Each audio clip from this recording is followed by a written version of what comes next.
So మొత్తానికి 6 years తర్వాత same company same ప్రాజెక్ట్లో ఉన్నదాని తర్వాత ఆన్సైట్ అయితే రావడం జరిగింది. ఈ వీడియోలోని ఈ ఆన్సైట్ రావడం కోసం ఈ మొత్తం 6 ఇయర్స్లో ఏమేం చేయాల్సి వచ్చింది అండ్ ఇందులోంచి మనం ఏం నేర్చుకోగలం చూడడానికి అయితే ట్రై చేద్దాం. సో ఫస్ట్ థింగ్ వచ్చేసి ఈ పర్సన్ ఎవరైతే ఉన్నారో 2017లోని మన సర్వీస్ బేస్డ్ కంపెనీలో జాయిన్ అయ్యారనమాట. ఒక ప్రాజెక్ట్లోని మన అందరికీ తెలిసిందే ప్రాజెక్ట్ అలొకేషన్ అనేది మనకి ర్యాండమ్గానే ఉంటుంది. లక్కీలీ తినకి 2017లోని డెవలప్మెంట్ ప్రాజెక్ట్ అయితే తగలడం జరిగింది. రోజులు గడుస్తున్నాయి నార్మల్గానే, కొత్తగా ఫ్రెషర్గా జాయిన్ అయ్యాం కాబట్టి అందులో తినేంటంటే నాన్ సిఎస్ బ్యాక్గ్రౌండ్ కాబట్టి కొంచెం టైం పట్టింది. అలా కొన్ని ఇయర్స్ గడిచిన తర్వాత ఒక 1-2 ఇయర్స్ గడిచిన తర్వాత ఏం చేద్దాం, ఇప్పుడు 2 ఇయర్స్ అయిపోతుంది, మన శాలరీ ఒక 3.5 దగ్గర స్టార్ట్ అయింది, మనం 4.2 వరకు వచ్చాం, ఏం చేద్దాం, జాబ్ స్విచ్కి ట్రై చేద్దాం అని చెప్పేసి జాబ్ స్విచ్కి ట్రై చేయడం స్టార్ట్ చేశారు 2019లోని. అంటే లైక్ రఫ్లీ 1.5-2 ఇయర్స్ ఎక్స్పీరియన్స్ వచ్చిన దగ్గర నుంచి 2019లోని జాబ్ స్విచ్కి ట్రై చేశారు. బట్ వర్కౌట్ అవ్వలేదు, అంటే రాలేదన్నమాట, అనుకున్న రేంజ్లోని హైక్ ఇవన్నీ రాలేదన్నమాట. సో సరే అని చెప్పేసి అలా మళ్ళీ కొన్ని రోజులు గడిచిన తర్వాత 2020లోని వీళ్ళు ఏదైతే కంపెనీలో ఉన్నారో వాళ్ళకి ఇంటర్నల్ ఎగ్జామ్ కండక్ట్ చేశారు. అంటే మనకి ఇంటర్నల్గా ఎగ్జామ్ క్వాలిఫై అయితే ఇప్పుడు మనకు తెలిసిందే కదా, అన్ని కంపెనీస్లోని మనకి ఇంటర్నల్ ఎగ్జామ్స్ వచ్చాయి. ఒక లెవెల్ 1 ఉన్నది, ఇంటర్నల్ ఎగ్జామ్ క్వాలిఫై అయితే లెవెల్ 2 అంటే ఆల్మోస్ట్ డబుల్ ద శాలరీ ఇస్తారు.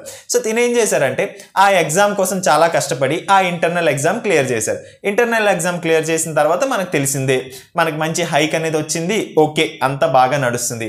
బట్ ఆ ఇంటర్నల్ ఎగ్జామ్ దగ్గర కొన్ని కండిషన్స్ ఉన్నాయి, అప్రైజల్ లింక్డ్ కండిషన్స్ ఇలాంటివన్నీ ఉన్నాయి.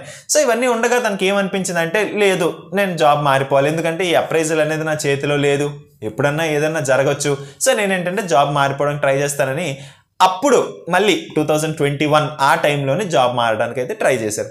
జాబ్ మారడానికి ట్రై చేస్తే వచ్చింది ఆఫర్ లెటర్, ఇవన్నీ వచ్చాయి, అంత బాగానే నడుస్తుంది. కంపెనీలో రిజైన్ చేశాక అరే తిను ఆల్రెడీ మన ప్రాజెక్ట్లోని మంచి ఫంక్షనల్ నాలెడ్జ్ ఉంది, బాగా వర్క్ చేస్తారు, 2017లో జాయిన్ అయ్యారు, అంటే 18, 19, 20, 21 ఆల్మోస్ట్ 4-5 ఇయర్స్ ఉన్నారు కదా, ఎందుకులే వీళ్ళని వదిలేయడం అని చెప్పేసి మేనేజర్ ఏంటంటే నెగోషియేషన్కి వచ్చారు. After resignation after 30 days manager నెగోషియేషన్కి వచ్చారు. మీకు ఏం కావాలి, ప్యాకేజ్ కావాలా, ఆన్సైట్ కావాలా, ప్రమోషన్ కావాలా, ఏం కావాలి అని.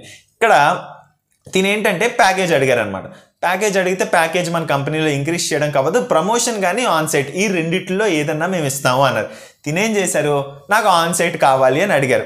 మేనేజర్ ఓకే అనేసారు, ఆన్సైట్ ప్రాసెస్ చేసేస్తాం విత్ ఇన్ నెక్స్ట్ 6 monthsలో. ఇక్కడ ఇంపార్టెంట్ పాయింట్, మేనేజర్ నుంచి ప్రాసెస్ చేసేస్తాం నెక్స్ట్ 6 monthsలో అని చెప్పేసి తిన రెసిగ్నేషన్ బ్యాక్ తీసేసుకున్నారు. 1 month అయ్యింది, 2 months అయ్యింది, దాని గురించి మాటే లేదు, తిన రెసిగ్నేషన్ బ్యాక్ తీసుకున్నారు, వేరే కంపెనీకి వెళ్ళలేదు, అదే శాలరీలోనే అరౌండ్ 8-9 lakhsలోనే అలా ముందుకు నడుస్తుంది. సరే మొత్తానికి ఒక 3 months అయిన తర్వాత తినే మళ్ళీ వెళ్ళి మేనేజర్ని అడిగారు, ఏంటండి నాకు ఆన్సైట్ అన్నారు కదా, నాకు ఆన్సైట్ ఏది అని అడిగితే మేనేజర్ అన్నారు, యాక్చువల్గా ఇక్కడ ఒక ప్రాబ్లం ఉందమ్మా, ఏంటి అంటే నువ్వు ఏ డెసిగ్నేషన్లో అయితే ఉన్నావో ఆ డెసిగ్నేషన్కి నువ్వు ఎలిజిబుల్ కాదు ఆన్సైట్కి, నువ్వు నెక్స్ట్ డెసిగ్నేషన్కి నీకు ప్రమోషన్ ఇవ్వాలి, ఆ నెక్స్ట్ డెసిగ్నేషన్కి నీకు ప్రమోషన్ వచ్చిన తర్వాతే నువ్వు ఆన్సైట్కి ఎలిజిబుల్ అన్నారు. అన్న తర్వాత అక్కడి నుంచి ఒక 1-2 quarters గడిచిపోయిన తర్వాత తనకి నెక్స్ట్ డెసిగ్నేషన్కి ప్రమోషన్ రావడం అండ్ అక్కడి నుంచి ఒక 3-4 months తర్వాత తనకు ఆన్సైట్ వచ్చేయడం, ఇదంతా జరిగిపోయింది అనమాట.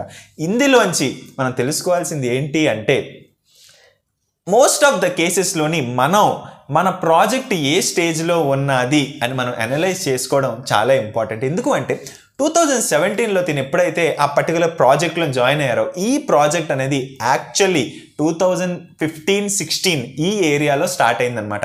ఇప్పుడే స్టార్ట్ అయిన ప్రాజెక్ట్ కాబట్టి దీనికి లైఫ్ స్పాన్ ఇంకా ఎక్కువ ఉంటుంది, అంటే వాళ్ళు డెవలప్ చేయాలి, పెంచాలి ఇలాగా, and good number of openings ఉండడం, ఈ ప్రాజెక్ట్ మధ్యలో ర్యాంప్ అప్ అవడం అండ్ కోవిడ్ టైంలో ర్యాంప్ డౌన్ అవడం ఇలా చాలానే జరిగాయి. బట్ ఇక్కడ ఇంపార్టెంట్ ఏంటి అంటే తను అదే ప్రాజెక్ట్ని నమ్ముకొని అదే ప్రాజెక్ట్లో కంటిన్యూ అయిపోయాను, నా శాలరీ కొంచెం తక్కువ ఉన్నా నాకు పర్వాలేదు, నా అల్టిమేట్ ఎయిమ్ నేను ఆన్సైట్ తెచ్చుకోవాలి, లీడ్ రోల్కి వెళ్ళాలి. ఎందుకంటే ఆన్సైట్ పంపించినప్పుడు 90% ఆఫ్ ద కేసెస్లోని లీడ్ పొజిషన్ మనం తీసుకుంటాము అనుకుంటే మనకు ఆన్సైట్ పంపిస్తారు. డెవలపర్ పొజిషన్లోనే ఉండాలి ఆన్సైట్ అంటే కొన్ని ప్రాజెక్ట్స్లో ఉంటాయి, బట్ మోస్ట్ ఆఫ్ ద ప్రాజెక్ట్స్లోని లీడ్ పొజిషన్కి అయితే ఓపెనింగ్ ఉంటుంది అనమాట. సో నేను లీడ్ పొజిషన్కి వెళ్ళాలనుకుంటున్నానని మంచి ఫంక్షనల్ నాలెడ్జ్ తెచ్చుకోవడం, విజిబిలిటీ క్రియేట్ చేసుకోవడం.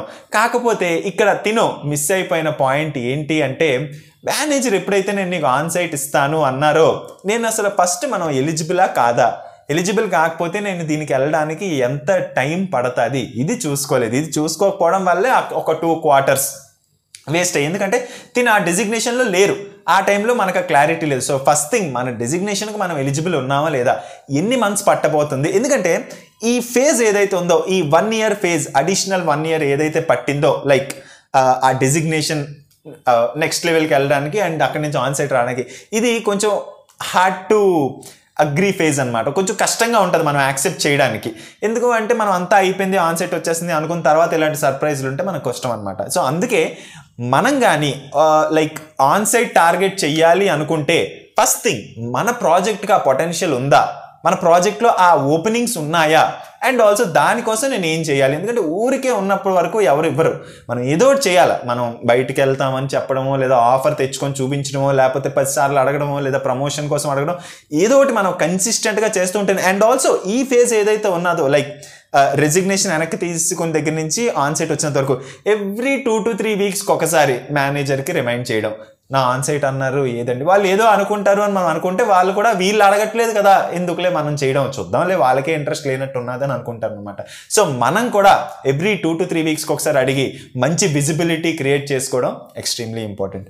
ఈ వీడియోలో ఇన్ఫర్మేషన్ మీకు హెల్ప్ఫుల్ అనిపిస్తే వీడియోని లైక్ చేయడానికి ట్రై చేయండి. ఛానల్కి కొత్తగా వచ్చినట్టయితే ఛానల్ని సబ్స్క్రైబ్ చేసుకోవడానికి ట్రై చేయండి.